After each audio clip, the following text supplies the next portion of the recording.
안녕하세요, 찰리브라입니다.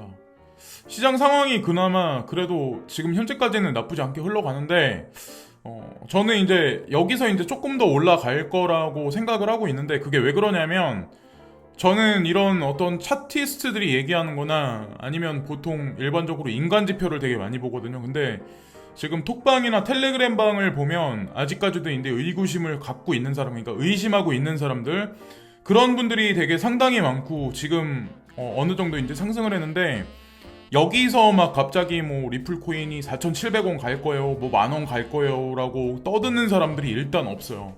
그래서 저는 이제 개인적으로 보기에는 지금 현재 이제 장세가 이제 서큘레이션 순환매 장세로 돌아가는 어떤 그 초반 부분? 근데 한 2, 3일 전부터 이제 제가 이런 거에 관해서 이제 말씀을 드렸는데 어쨌건 가장 지표다운 지표라고 볼 수 있는 게 도지코인, 어저께도 이제 말씀드렸다시피 도지코인 상승세가 오늘까지도 연이어서 계속 일어나고 있어요. 그러니까 우리나라 차트에서 이제 원화로 이제 하시는 분들 같은 경우는 이런 걸 이제 거래를 안 하시니까 잘 모르시겠지만 거의 100%가 넘게 상승을 했거든요. 사실 알고 보면 도지코인 같은 경우는. 그래서 뭐 이게 스캠이거나 그런 코인도 아니고 다 뭐 어떤 그 제도권에서 이미 인정받은 코인이라고 이제 저도 생각하는 코인 중에 하나인데, 뭐 이걸 사자 이런 거를 말씀드리려고 하는 게 아니라 보통 보면 알트 시장의 뭐 상승장이다, 뭐 어떤 그런 시그널을 전문가들은 보통 도지코인의 상승을 보면서 이제 많이 추론들을 예상을 되게 많이 하거든요. 근데 120% 정도 상승했다가 좀 조정이 깊게 들어갔다가 또 다시 이제 상승을 하고 있거든요. 이 얘기인즉슨 아직까지 시장에서 탄력적으로 반응할 가능성이 높다고 생각을 하는 거죠. 근데 뭐 저 같은 경우는 추매는 안 해요. 일단 이렇게 올라가기 시작을 하면 추매는 안 하고 현금도 뭐 거의 지금 현재 상태가 이제 바닥난 상태이긴 한데, 어쨌건 그걸 또 말씀드리고, 또 근데 이상한 거는 이렇게 코인들이 또 올라가면 또 매수를 하시는 분들이 또 있더라고요. 근데 저는 그거는 모르겠어요. 그거는 비추예요. 그러니까 모두가 다 뭐 패닉한다, 이 시장 떠나야 된다, 이럴 때 이제 매수를 하셔야 되고, 지금 같은 경우는 뭐 이미 어느 정도 상승 추세를 탔기 때문에 뭐 글쎄요. 저는 이제 그건 모르겠고, 또 한 가지 이제 리플 코인에 관해서 한 가지 말씀드리고 싶은 게 있는데, 리플 코인이 올라가니까 사람들이 이제 뭐 반응들이 제각각일 것 같아요. 이제 지금까지 물려 계셔가지고 아니면 추매를 하셨는데 다른 코인들보다 반등이 없기 때문에 마음이 아프셨던 분들은 조금이나마 갈증이 해소되셨을 거고, 다른 코인들 먼저 간 거를 가지고 계신 분들 같은 경우는 상대적 박탈감을 지금 아마 심정적으로 아마 되게 느끼실 거예요. 근데 본인들이 이제 망각하는 게 뭐냐면, 본인들이 사가지고 그 어느 정도 이득 난 게 2배 정도 올라갔으면 리플 코인은 거기에 비해서 아직까지 올라간 것도 없어요. 원래 정상적으로 지금 자리에 올라가야 할 가격대가, 제가 개인적으로 보기엔 280원에서 290원대까지는 올라가야 돼요. 300원은 못 가더라도. 그래야 여태까지 지금까지 이제 2배 정도 올라갔던 코인들을 어느 정도 키맞춤을 한다고 생각하거든요. 그래서 저는 개인적으로 지금 키맞춤 정도라고 생각을 하지, 이게 뭐 거대한 상승이다 뭐 이렇게 그렇게 보진 않고 있고, 자, 비트코인 같은 경우는 지금 보면 9,450달러까지 올라갔다가 약간의 이제 조정, 9,400달러 초반대의 조정을 거치고 있는데 9,600달러대까지 도달할 가능성이 있다. 그러고 나서 크게 한번 조정이 올 가능성이 높다라고 생각해요. 그래서 아직까지는 아니라고 이제 판단을 하거든요. 자, 그렇게 또 말씀드리고, 자, 이거는 이제 사토시 플리폰가 하시는 분이 있는데, 이분도 이제 뭐 잘 맞추시더라고요. 조금 전에 보여드렸던 인컴 샤크도 마찬가지고, 제가 요즘에 이제 즐겨보는 사람들인데, 하락 추세선이 있는데 하락 추세선을 비트코인 같은 경우는 살짝 상향해서 돌파한 지금 현재 구간이거든요. 그래서 여기서 뭐 급작스럽게 얼마까지 갈 거야 라고 이게 딱 말씀드리기는 애매모호하지만,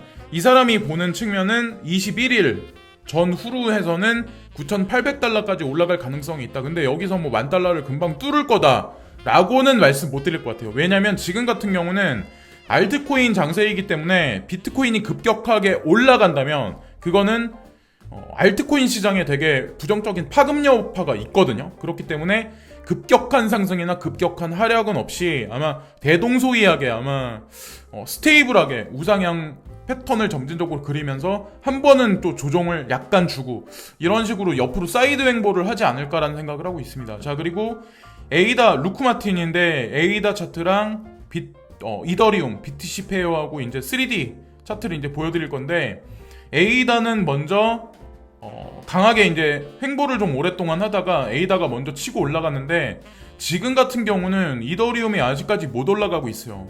근데 이더리움이 저도 이제 이더리움을 좀 요 근래 좀 많이 매수를 해놨던 이유가 왜 그러냐면, 네임드 있는 사람들이 좀 약간 이더리움 쪽의 비중을 요 한 일주일 전부터 좀 많이 챙겨놨거든요. 그래서 저 같은 경우도 지금 반등세가 약간 있긴 하지만, 분명히 에이다나 아니면 뭐 리플 같이 이더리움 같은 경우도 반등 장세를 보여서 최소한 이제 단기적으로 300달러, 그러니까 한 36만 원 선까지는 볼 수 있지 않을까라고 이제 생각을 합니다. 그리고 홀딩 하시는 분들 위주로 이제 저는 말씀드리는 거예요. 추매는 각자 개인이 알아서 판단하시는 거고, 저는 모르겠어요. 저는 추매는 안 해요. 일단 이렇게 올라가기 시작하면.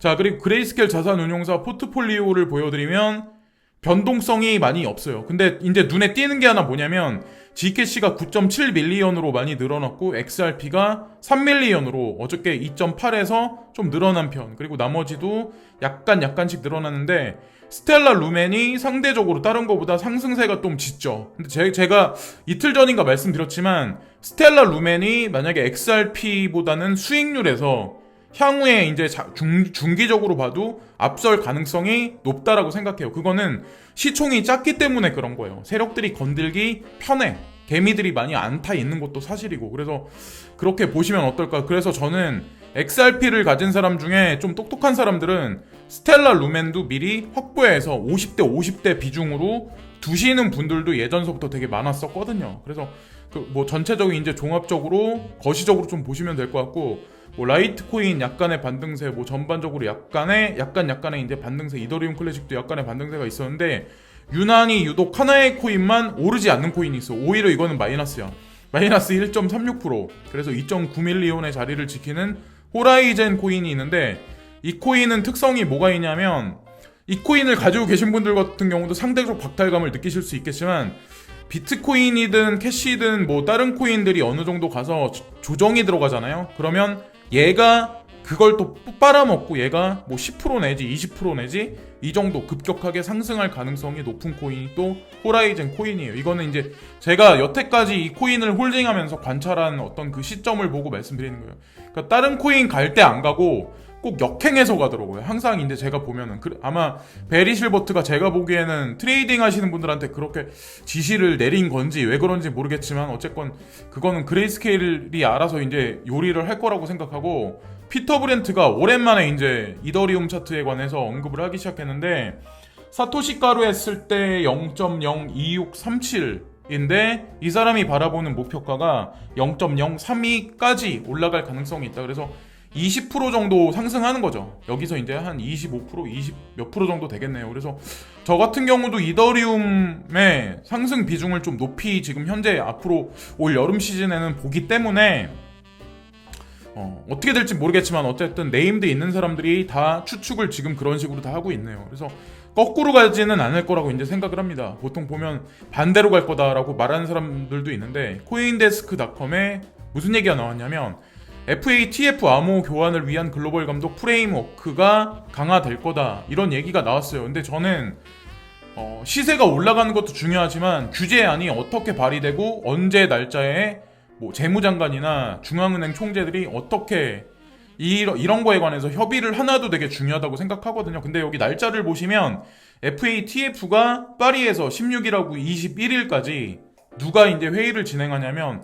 예전에도 이제 말씀드렸다시피 G20 재무장관 및 중앙은행 총재들이 16일부터 21일까지 회의를 해요. 그리고 나서 그분들이 본국에 돌아가서 규제안이나 아니면 뭐 세제 개혁안에 관해서 디테일하게 관료들하고 이제 회의를 진행을 하겠죠. 그리고 나서 정책이 나오기 시작을 하겠죠. 근데 어쨌든 중요한 건 제도권 수용이 거의 됐다고 보시면 된다고 생각해요. 아직까지 공식적으로 오피셜하게 나온 건 아니지만 거의 끝나간다고 보시면 돼요. 올해가 아마 마지막으로 이 회의를 거치는 마지막이 되지 않을까. 그리고 200개 이상의 국가에서 조언을 받는 FATF는 10월에 만나서 암호화폐 규제를 위한 보다 강력한 글로벌 프레임워크를 만드는 방법에 대해 논의할 것입니다. 규제를 강력하게 하겠다고 하는 얘기는 제도권에 수용해서 이거를 금융시장에 상품으로 등재시키겠다는 얘기예요. 그래서 저는 분명히 이게 어느 순간이 되면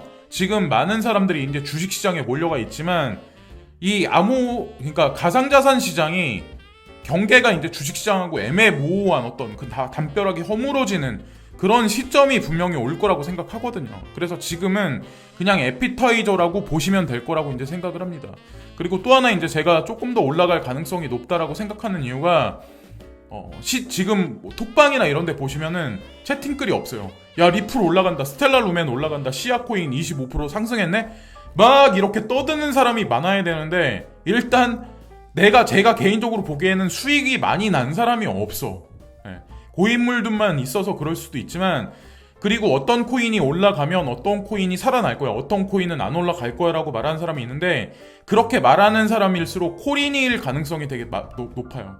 그러니까 좀 이 시장에 좀 오래 있던 사람은 다채롭게 포트폴리오를 구성하고 수익률을 쫓아서 포트 변화를 조금씩은 되게 유동성으로 되게 많이 하거든요. 그래서 어떤 한 가지 코인에 빠져서 그냥 그 코인만 주구장창 외치는 것도 중요하긴 하지만 저는 수익률이 더 중요하다고 생각하거든요. 근데 현재 전체적인 어떤 그 대중들의 어떤 그 시장이나 느낌적인 어떤 그 느낌이 광기에 차가지고 막 불장이다 막 이렇게 외치는 사람이 없다는 얘기는 시장이 여기서 미온적으로 조금 더 이제 반등할 가능성이 있다라고 보면 되지 않을까라는 생각을 합니다. 그리고 코인베이스에서 요즘에 이제 유명 인사들을 계속해서 이제 대거 영입을 많이 하는데, 자, 여기 보시면은 폴 그로왈이라는 분이 있는데, 이분이 미 연방 법원에서 판사까지 이제 지내신 분이래요. 치안 판사로. 그래서 고위 법정에 있었던 사람이 페이스북에서도 이사직으로 근무했었고 부사장으로 근무했었고, 이분이 다시 코인베이스에 영입이 됐대요. 그래서 이분이 여기 들어왔다는 얘기는 무슨 얘기냐, 결국에는 코인베이스가 관여를 해서 SEC이나 CFTC에서 법률화를 제정하는데, 이런 인사들하고 암호화폐 관련한 업계 관계자들하고 같이 그 법률화를 규제안을 프레임워크를 스트럭처를 짠다고 보시면 된다고 저는 생각해요. 그래서 항상 제가 말씀드리지만 코인베이스를 눈여겨 보셔야 된다고 생각을 해요. 바이낸스는 바이낸스가 뭐 어떤 차지하는 영역이 있는 거고, 코인베이스가 전 세계에서 이제 차지하는 영역이 분명히 있다. 근데 가장 중요한 건 코인베이스에 가장 많은 지분을 가지고 있는 건 베리 실버트다. DCG 그룹이라는 걸 여러분들이 아시면서 이제 움직이시면 돼요. 그래서 어쨌든 칼자루를 진 건 DCG 그룹이라는 걸 아시면 된다고 생각합니다. 자, 그리고 이더리움 2.0을 기다리는 중이지만 지금 두 가지 솔루션이 필요합니다. 이더리움 2.0이 오고는 있지만 충분하지가 않습니다. 두 계층의 솔루션이 답이 될 수 있습니까? 라는 질문을 딱 던졌는데, 이더리움 2.0이 출시될 예정입니다. 그래서 저도 올 여름 안에는 3분기 안에는 출시될 거라고 생각을 해요. 출시가 됐다라고 얘기가 나왔을 때 이더리움을 매집하는 거는 이미 늦었다고 생각을 하거든요. 디파이 에코시스템이 계속 성장함에 따라 네트워크 사용성을 보장할 수 있는 솔루션 확장의 시급성이 계속 높아지고 있다.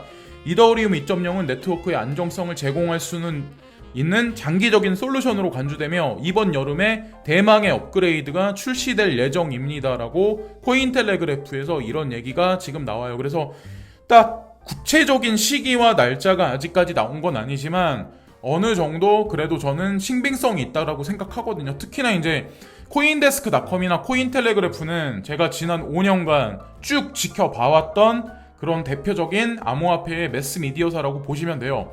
이더리움 2.0 없이는 가스 가격과 같은 문제를 해결할 수는 없다. 그래서 마틱이나 스케일랩스 그리고 OMG 네트워크 등 많은 레이어2 솔루션이 출시되어 있으며 이러한 문제를 어느 정도 해결할 수가 있습니다. 그래서 이더리움 2.0이 구현되는데 부재되는 부분에 솔루션을 해줄 거는 여기 나와 있는 코인들이 한 부분을 독차지할 거다라고 이제 생각을 하는 거죠. 이 기사는 그래서 코인텔레그래프에서 이런 식으로 이제 썼네요.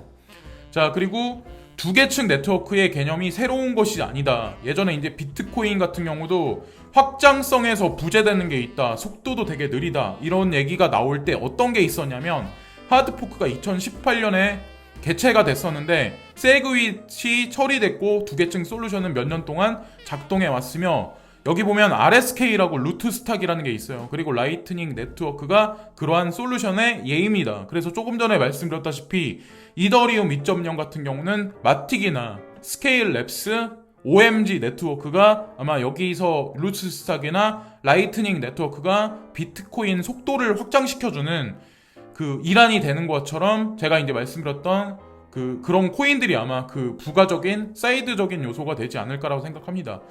미국의 CFTC 2024년까지 디지털 자산에 대한 전체적인 프레임워크를 약속했다. 자, 상품 선물 거래위원회죠. 자, 지금 상품으로 등장돼 있어가지고 선물 시장에서 거래되는 게 비트코인하고 이더리움만 딱 있죠. 지금 현재 보면은 미국 시장의 옵션에 이더리움 선물 추가를 포함하여 CFTC 입장에서 들어섰습니다. 자, 여기서 보시면은 새로운 지침은 유사하게 CFTC와 세계 관할권이 동시에 있는 시장 참여자들을 규정 조화를 목표로 하고 있습니다. 자, CFTC가 선물 시장, 상품 선물 거래 위원회하고 관련이 있다. 근데 이더리움하고 비트코인은 1에 가깝다. CRC에서 어저께 크립토 레이팅 카운슬에서 1에 가깝게 매기면 상품이다. 그리고 4에 가깝게 매기면 증권이다 라고 규제를 한다고 그랬잖아요. 자, 보세요. CRC에서 리플 코인 같은 경우는 4점을 줬죠. 4점을 줬다는 얘기는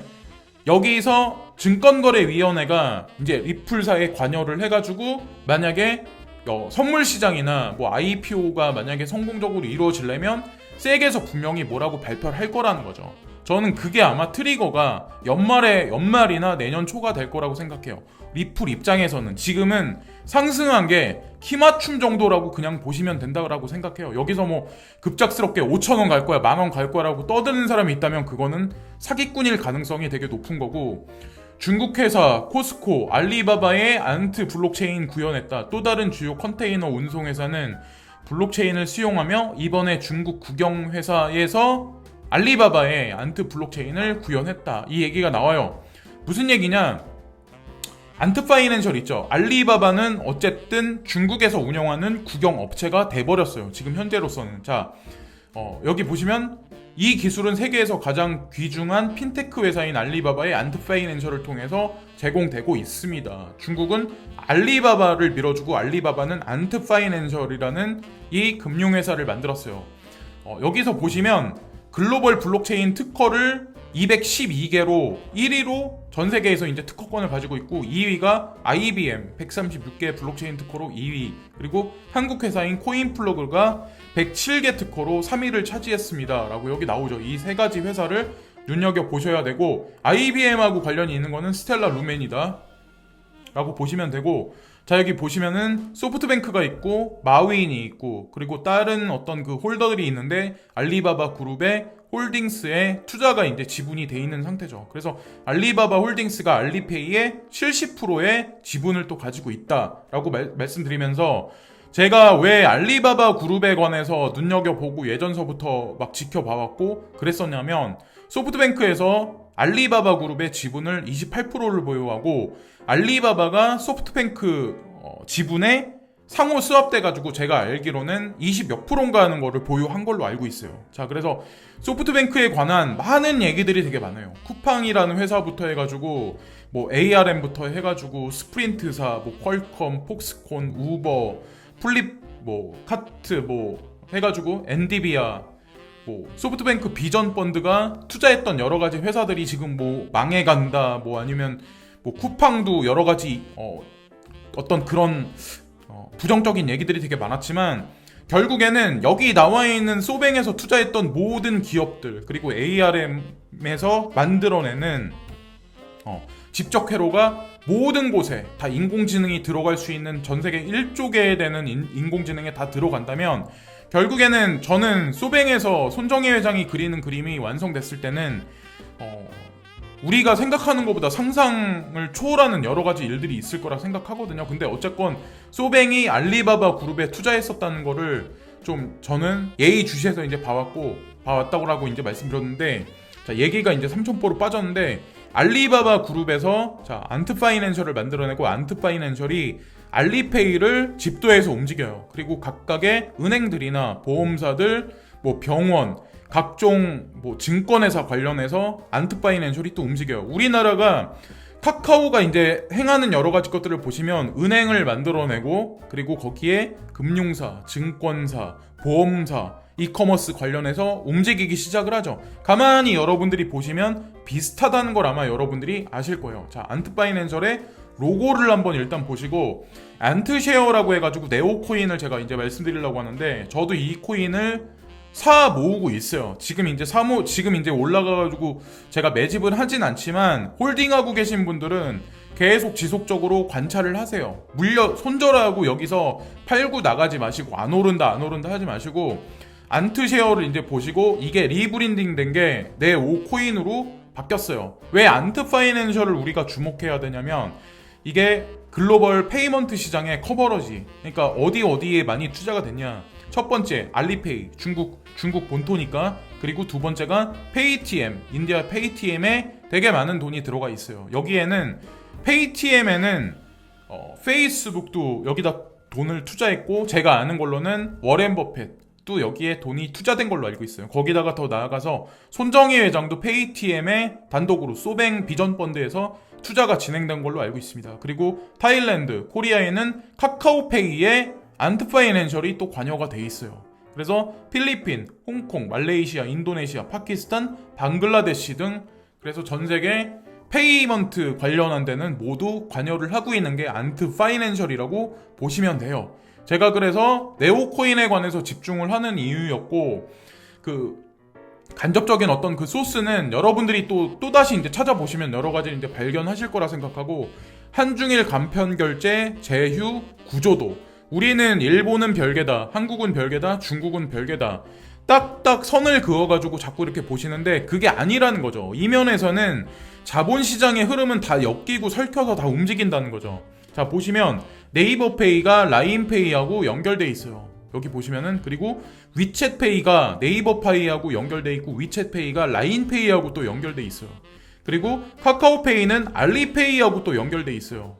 자, 여기 보시면 우리가 이걸 어떻게 봐야 될까요? 중국 알리바바 그룹 계열사인 엔트파이낸셜이 알리페이고 알리페이가 카카오페이의 지분을 제가 알기로 과반수는 넘지 않게 가지고 있는 걸로 알고 있거든요. 그래서 경영권에 관해서도 아마 입김을 되게 많이 불어넣는 걸로 알고 있어요. 그래서 카카오가 어떻게 움직일지는 모르겠지만 거의 흡사하게 비등비등하게 아마 움직일 거라고 생각합니다. 스트럭처를 구성하는데.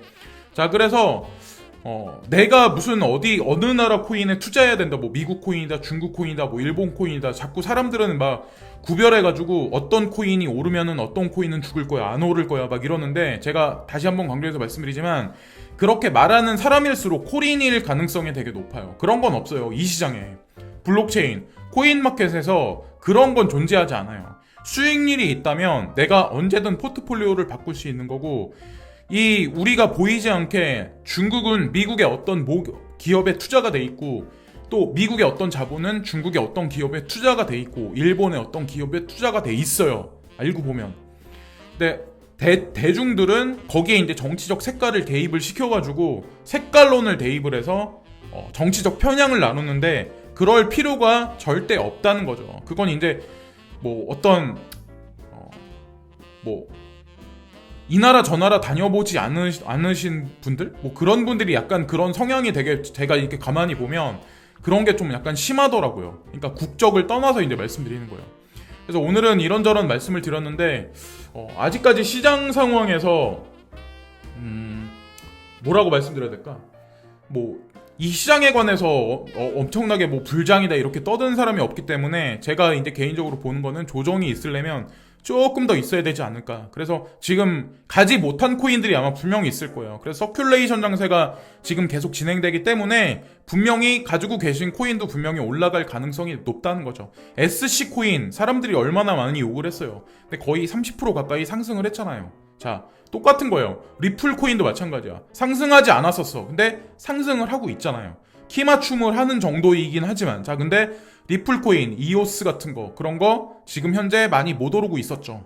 거기다가 이더리움 클래식 그리고 비트코인 캐시 같은 거 그런 것들도 저는 반등 장세에 분명히 변곡점을 나타낼 거라고 생각을 합니다. 지금까지 찰리 브라운이었고요. 오늘도 즐거운 하루들 되시고요. 항상 감사를 드립니다. 구독과 좋아요 끝으로 부탁드리겠습니다. 감사합니다.